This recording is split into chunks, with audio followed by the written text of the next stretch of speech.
This is Teachable Moments with April podcast, and you guessed it, I'm your host, April. If you're a returning listener and a part of the Teachable Moments with April podcast family, welcome back. For those of you who are checking me out for the first time, well, hello and welcome.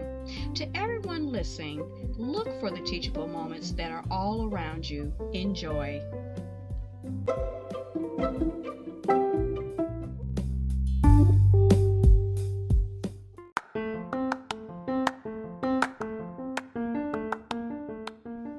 You could use Schick Hydro Silk with Hydra Boost Serum for ultimate protection and lasting hydration. Schick Hydro Silk, the expert care we all deserve. Good morning, Miss Mary. Good morning, April. How are you? I'm good. So what are we going to talk about today? Well, everyone been looking at me in a very strange way because I keep telling them about I got an update on my phone, which every time something happens, I hear a little bing, and it's letting me know that something has happened. Okay. In the city of Chicago. But when I got the one about we were going to be underwater, that's one that got my attention. But then each time being my phone is new, I could not go back to it and retrieve it.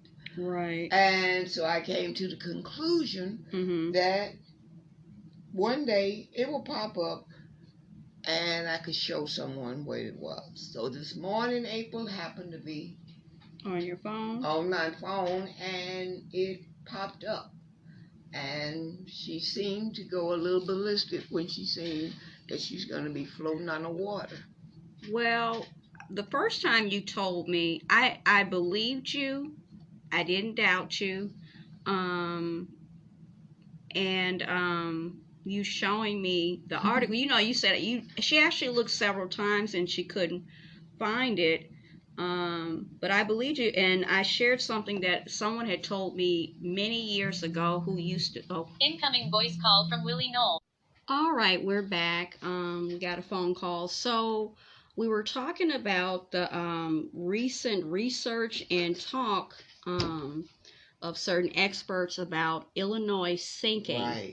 So we found the source for one of the sources, and we are going to read it to you, and then we're going to discuss it.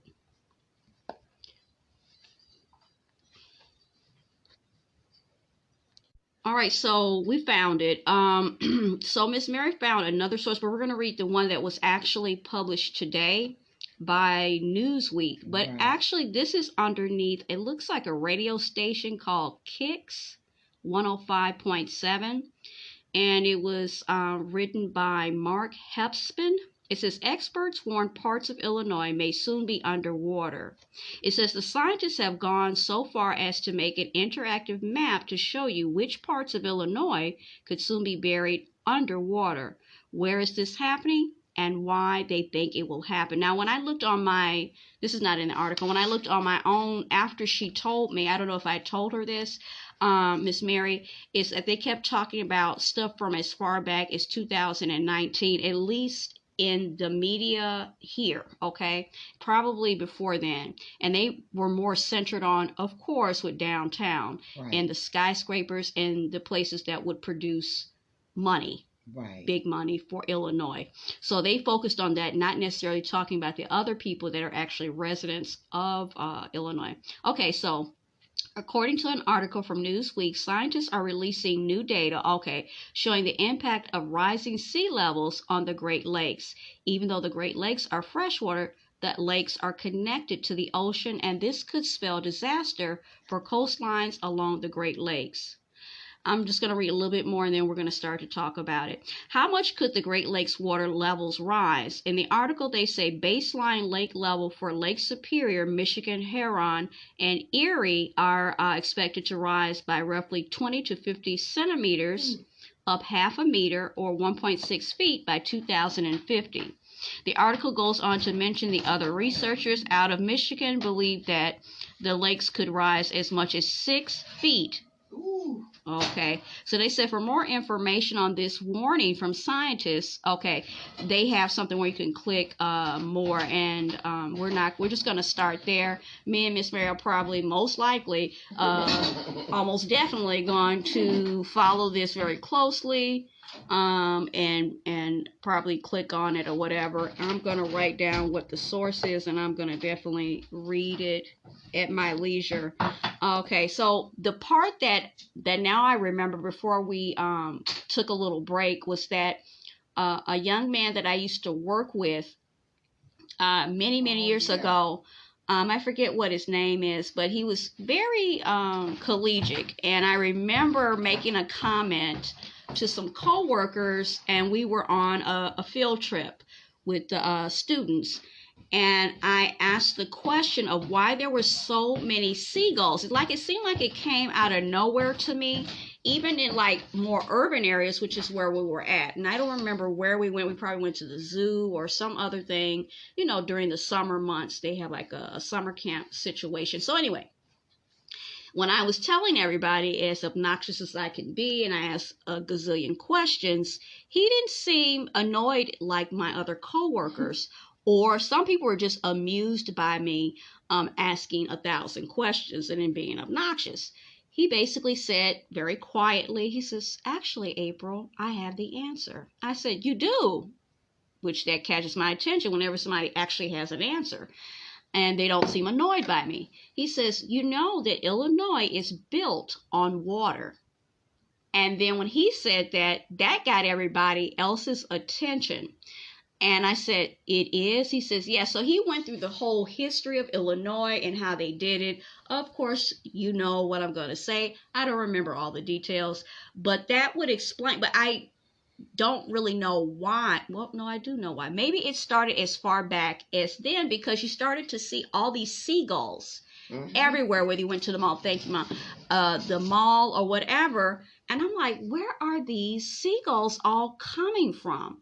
That has to be at least 2 decades ago. Right. Okay, at least if I had to estimate. So I shouldn't, when I think about it in that context, I shouldn't be like surprised now. But yeah, it did bring to mind once she told me, and you kind of have something vaguely in the back of your mind. I'm like, someone told me a while back. This is kind of making a connection, connecting the dots. So, Miss Mary, what do you think about all of this, other than the obvious about the sinking of Illinois? Well, looking around and seeing certain things happen, like even in our area, we like make it all, but these big holes that's opening up, and people are actually falling into these big holes. And in the middle of the night, we have the water department in our neighborhood all night working on this water. I think there is something to what this person is saying about this water thing, because I have all kinds of problems with my water as soon as the water department comes or they have been here. I'm still thinking they can't fix it. So what you're saying, Miss Mary, let's see if I understand what you're saying. So we more recently, within the past maybe 2 or 3 years, maybe a little bit more, have had people from the gas company, right? Okay, People's Gas, as well as interchangeably with the department, Chicago Water Department here, coming out and doing different things. And recently, we had someone that reminded us, a neighbor, reminded us of some previous situations that might have been, I don't know how many years ago, in which an actual opening that I'm not really sure what was the cause of it, and it stayed open. Water. They said water. Okay, so it was actually two. So you had a bigger one across the street, and then as time went on, a smaller one. Right. And it just took all this time. I don't remember how long, too long, for them to actually fill it. And then recently, I'm going to get to that. Recently, something that we didn't see had opened up on that same side of the street, which is interesting. And this particular neighbor, when Miss Mary went out, she actually started talking to her and saying that she had actually called somebody about it. Go ahead, Miss Mary. Water management. She called because the person that actually, I think she said, fell in there because they were sitting. And we do have 2 schools in the vicinity, the close vicinity, and she's like self-employed. And she didn't want anything to happen to anybody's children. So the person that actually fell in there, he did not call anyone. But when she found out what happened, she called water management, and they sent someone out, and they worked all night on it. What happened? Will it happen again? But it seems like in a straight line. Exactly. As April said, on the other side of the street, like a straight line, it just caved in. So when I seen this particular article about we going underwater, it got my attention. Now on the surface, like I was saying, and I kind of forgot, was that I forgot the story of my life. I forgot, was that on the surface it may look like, oh, okay, it just has to do with, like you say, the water department and maybe something with the pipes. A lot of the infrastructure for a lot of places here, as well as from what we can tell from other states when we look at their news feeds, is that, different things need to be updated. So you're on the surface, it's just going to look like it's maybe old pipes or something. But now with them saying this is the impression I'm getting from Miss Mary, and it has validity to it. Is it more than just pipes from the water department if in fact the whole state of Illinois is at risk of sinking? How do you even fix that, I wonder? How would you fix that if a whole city and a whole state are Who's sinking? Gonna fix it? They're going to be on the water if they with didn't us. fix the pipes that actually from the water department. No, the pipes ain't fixed. So how are you going to stop this? So go ahead. No. So the little bit that I could tell from the stuff that I read before this, which was specifically pertaining to what Miss Mary is talking about, is they start to talk about the epic subject that has a lot of debate about climate change, and they coined it as underground climate change. What do you think about that, Miss Mary? I think they'll put a label on anything. I don't know. I have more, as I tell you all the time, I have more questions and very few answers. I wish I had answers. Back in the day, I thought I was pretty bright. I could answer a question, but now everything is so confusing to me. Have you seen anything on our local news about this? No. So you would kind of think, I know they're going to say in their own defense that they don't want to panic people or alarm them, but this sounds kind of important.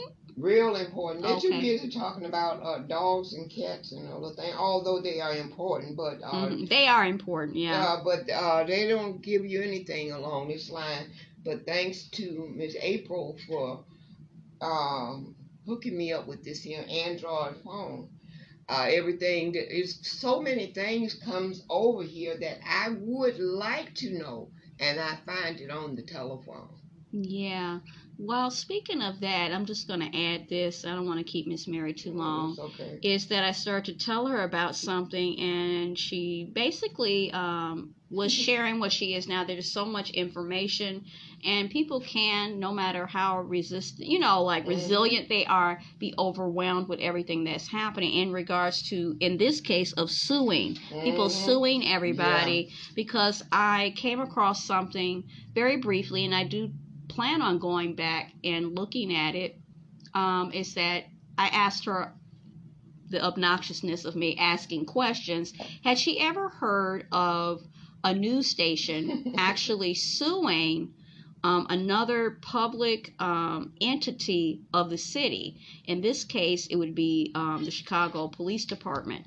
And in the context is that NBC News has a series that they started called Left for Dead. I didn't know this, in which they take a closer look at people who are unfortunately themselves family members and loved ones who are involved in hit and run accidents, and maybe some questionable ways that the local police department may deal with or not deal with these cases.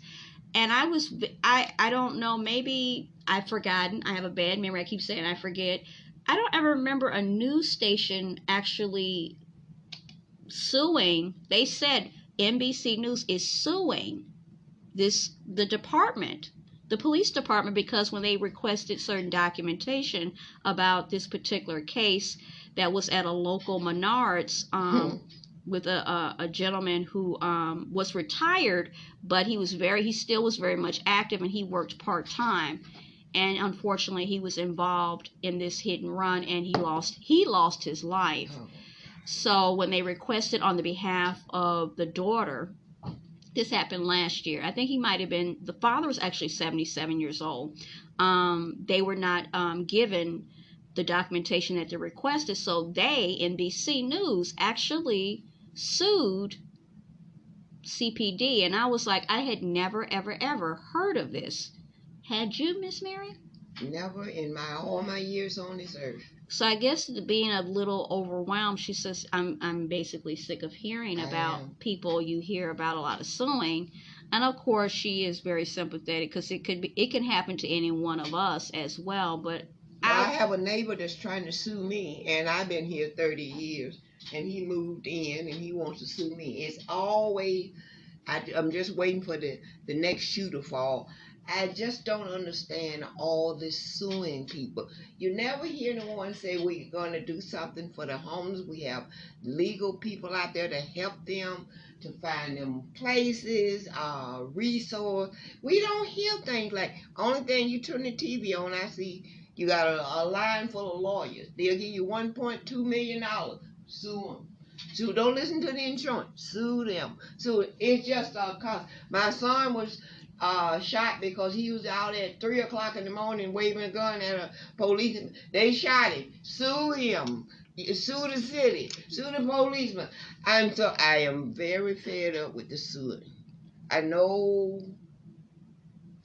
people need money, but it's just like one track. It's like they get on one thing and they never let it go. Anything else you want to say, No, Miss I Mary? do not. All right. Well, enjoy the rest of your day, Miss You Mary. too, and thanks for having me. You're welcome.